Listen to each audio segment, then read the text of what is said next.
ఈరోజు మన encounter news, నేను మీ కే విజయభాస్కర్. మీరు కొద్దిగా మనసు పెట్టమని కోరుతా, అంతే. మేము ఇంకేం మాట్లాడడంలే, మిమ్మల్ని నిందించాలని అనుకోవడంలే, లేకుంటే ఇట్లా అనడంలే. నేను నా వరకైతే మీరు వ్యవసాయం దండుగానే మాట నుంచి వ్యవసాయం అవసరం అనే ఆలోచనకి వెళ్ళమని నేను కోరుతా ఉన్నాను. నేను ఎప్పుడన్నా అనే మాటలు వద్దు, బెదిరించే మాటలు కూడా వద్దు. ఎందుకంటే ఎక్కువ బెదిరిస్తా పోతే ఒక రోజుకి ఆ బెదిరింపులు మీకే అడ్డంగా తిరుగుతాయి. అసలు దీనికి ఇంకా కారణాలు వెతికాం. ఏంటి, ఎందుకు ఇట్లా జరుగుతూ ఉంది అంతా అనుకున్నప్పుడు, ఏ దశలో అయినా సరే మీరు ఆదుకుందామన్న ప్రయత్నం చేయడం లేదు. ప్రభుత్వం ఆదుకుంటేనే కదా రైతు బాగుండేది, రైతు బాగుంటే రాష్ట్రం బాగుంటుందని అంతా అనుకుంటాం. ప్రతి ఒక్కరు చెప్తే మాట ఇది ఆఖరికి. కానీ ఈ రోజున చెప్పక తప్పదు, రాజశేఖర రెడ్డి గారి పరిపాలనలో కానీ జగన్మోహన్ రెడ్డి గారి పరిపాలనలో కానీ రైతే రాజుగా ఉండి పరిపాలన చేసిన కాలాన్ని మీకు గుర్తు చేస్తూ ఉన్నాను. అసలు మీ దగ్గర నుంచి ఒక్క సాయం పెట్టుబడికి డబ్బులు ఇవ్వలే. మీరు ఇన్పుట్ సబ్సిడీ ఎత్తేస్తే ఆర్బీకేలు ఈ క్రాప్లు కనపడకుండా అయిపోయాయి. ఆ తర్వాత ఉచిత పంటల బీమా ఇదొక బాధాకరమైన అంశం, ముఖ్యంగా అనంతపురం జిల్లా లాంటి పరువు జిల్లా వాళ్ళకి 800 కోట్లు కట్టాలి.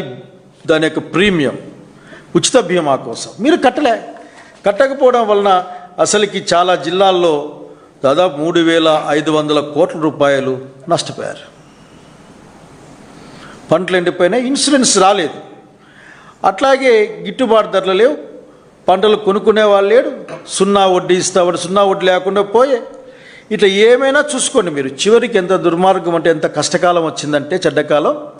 పోలీసు వాళ్ళే వాళ్ళ రిపోర్ట్లో రాష్ట్ర అధికారులంతా కూర్చొని ఉంటే 2,865 మంది చనిపోయారు, రైతు కూలీలు కలిపి ఆత్మహత్య చేసుకున్నారు, బలవన్మరణం పొందారని మీరు చెప్పారు. అట్లాగే మీరు రైతులకి మొన్న విన్నాను, అసలుకి 20,000 రూపాయలు ఇస్తాను, కేంద్రం డబ్బులు ఇస్తాను, ఆ డబ్బులు ఇస్తాయని. మీరు ఇప్పటికే ఒక సంవత్సరం బాకీ ఉన్నారు.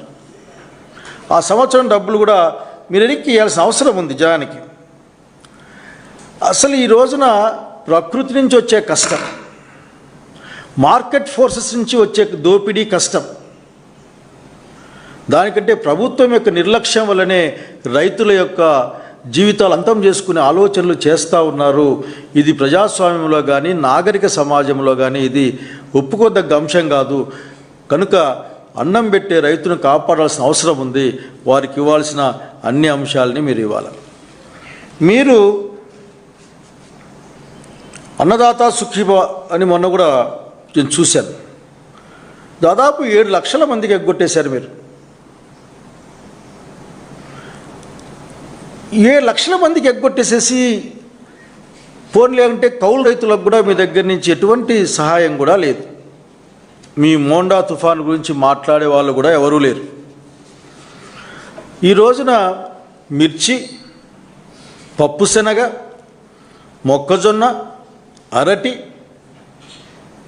చివరికి చీనీకాయలకు కూడా, అట్లాగే సీజనల్గా క్రాప్ వచ్చే వాటర్ మెలన్లకు కూడా రేట్లు లేని పరిస్థితి.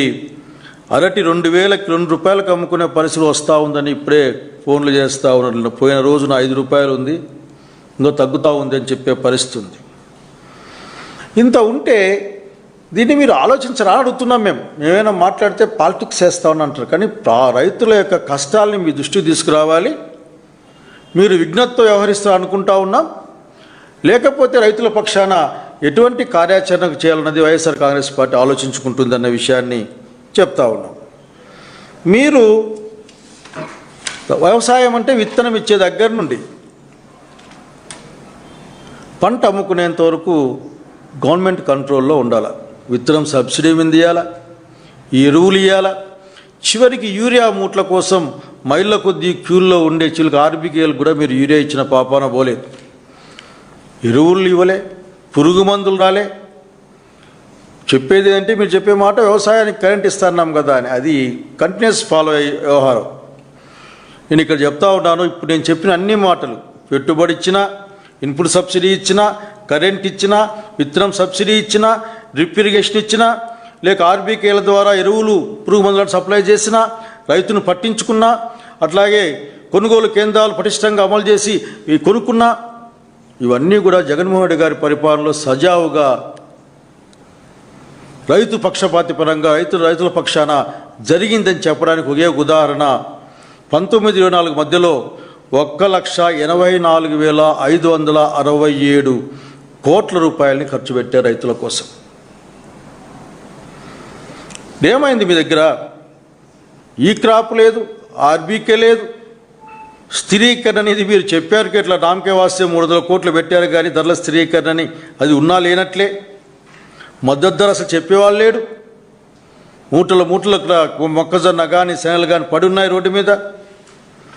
కాబట్టి మీరు దాన్ని గుర్తుపెట్టుకోమని, ఆలోచించమని, దయచేసి మీరు వ్యవసాయం పట్ల మీకున్న వ్యతిరేకతను మానేయమని నేను కోరుకుంటా ఉన్నాను. అంతేకాదు మీరు దీన్ని చాలా క్యాజువల్గా దినము వచ్చే వార్తల్లాగా చూడబాకండి. ఒక ఫ్యామిలీ, ఒక రైతు కుటుంబంలో ఒక పెద్ద బలవంతంగా ప్రాణాలు పోగొట్టుకుంటే ఒక కుటుంబం మొత్తం ఛిద్రమైపోతుంది. అందరూ అసలుకి దాన్ని మళ్ళీ ఎవరు కూడా దాన్ని మనం రికవర్ చేయలేం. చివరికి అక్కడ కూడా మీరు సరిగ్గా వ్యవహరించలేదేమో అన్నదే ఈరోజున్న మా మాట. జగన్మోహన్ రెడ్డి గారు అధికారంలో రాకముందు 5 లక్షల రూపాయలు రైతు ఆత్మహత్యలకు పరిహారంగా ఇచ్చేవాళ్ళు. అందులో 1 లక్ష రూపాయలు అప్పులు కట్టించేసి ఆయన చేసిన అప్పులు, మిగతా 3.5 లక్షల రూపాయలని బ్యాంకులో వేసి ఆ వడ్డీని వాడుకునే విధంగా వెసులుబాటు ఉండేది. నేను కొద్దిగా ఇబ్బంది అని చెప్పాలనుకుంటున్నా మీకు. రాజకీయ పార్టీల అఫిలియేషన్లకి చూసి శాంక్షన్లు చేసిన కాలాన్ని కూడా చూశాం. దాదాపు 14-18 మధ్యలో మీరిచ్చింది ఆ రోజున 450 మంది రైతులకు మాత్రమే ఇచ్చారు. అట్లాగే కౌలు రైతులకి మీరు చేసిందంటూ తక్కువ. కానీ జగన్మోహన్ రెడ్డి అధికారంలోకి వచ్చిన మరుక్షణం 7 లక్షల రూపాయలకి పెంచడం, అట్లాగే కౌలు రైతులకు కూడా బీమా పరిహారం, ఆర్థిక పరిహార సహాయాన్ని అందజేసిన విషయాన్ని ఇక్కడ గుర్తు చేస్తూ ఉన్నానే. కానీ నేను చెప్పే మాట అంతా ఒక్కటే. మీరు వదిలేసిన, అంటే ఆ రోజున ఇవ్వకుండా వదిలేసిన, తిరస్కరణకు గురైన 474 మందికి కూడా 5 లక్షల చొప్పున ఆ రోజున వాళ్ళు ఆత్మహత్య చేసుకున్న రోజున లెక్క ప్రకారం 5 లక్షల చొప్పున వాళ్ళకి దాదాపు 23 కోట్ల 70 లక్షల రూపాయలని ఆర్థిక సహాయం అందించే సంగతి గుర్తు చేస్తూ ఉన్నాను. అంటే నేనేమంటా అంటే రైతు పట్ల ప్రేమ ఉండాలి, బాధ్యత ఉండాలి. ఇవేమి లేకుండా ఈ రోజున చూస్తున్న కొద్ది బాధ వేస్తుంది. అసలు ఏం చేస్తూ ఉన్నారు వీళ్ళు అని. ఇక్కడ చెప్పాలి ఒక మాట, నేను ఇంకో మాట. ఆంధ్రప్రదేశ్ రాష్ట్రంలో చిన్న రైతులు, సన్నకారు రైతులే ఎక్కువ ఉంటారు. ఈ చిన్న సన్నకారు రైతుల్లో ఎస్సీ, ఎస్టీ, బీసీలు ఎక్కువ ఉంటారు.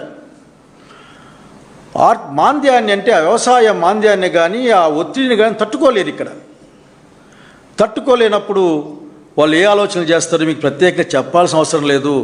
కానీ నేను కోరేది ఒక్కటే, చిన్న సన్నకారు రైతాంగం ఆదుకోవాల్సిన అవసరం తక్షణం ఆదుకోవాలి మీరు. దాంట్లో ప్రధానంగా ఎస్సీ, ఎస్టీ, బీసీ, మైనార్టీ, ముఖ్యంగా వీళ్ళకి రైతాంగం యొక్క చిన్న రైతులు ఉంటారు. బహుశా 2 ఎకరాలు, అర్ధ ఎకరా, ఎకరా ఇట్లుండే బ్యాచ్ ఎక్కువ ఉంటారు. కనుక వీళ్ళందరినీ కూడా ఆలోచించమని, ప్రత్యేకమైన శ్రద్ధ కూడా ఎస్సీ రైతులతో పెట్టినట్లుగానే ఎస్సీ, ఎస్టీ, బీసీ రైతాంగం పట్ల కూడా ప్రత్యేకమైన శ్రద్ధ పెట్టమని నేను కోరుతా ఉన్నాను.